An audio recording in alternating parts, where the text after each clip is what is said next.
Welcome to the Tech Egg. Don't get scrambled. Enjoy the video.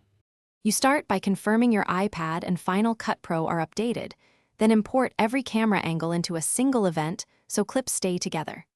Once done, select matching clips in the browser and choose Create Multicam Clip. This aligns based on audio or timecode. Make sure to enable proxy media for smoother scrubbing on older iPads. You're setting the foundation here.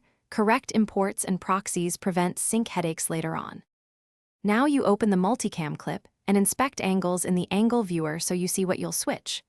Use audio-based sync for most shoots, pick timecode if available, or nudge clips manually when alignment is off. This ensures frame-accurate switching. Once synced, drag the multicam clip into your project timeline, play and tap angles to perform live edits, and refine cuts by trimming angles and adjusting audio rolls. This keeps your timeline organized and responsive. Finish by balancing audio between camera tracks and applying color corrections per angle so visual continuity holds. Once adjustments are applied, export a short test render to verify sync, transitions, and effects at full quality. If you notice audio or video drift, stop and relink the original source clips or recreate the multicam clip using accurate timecode or fresh audio-based alignment. This fixes persistent sync issues. Remember, Thanks for watching. Consider subscribing if I helped unscramble your problems.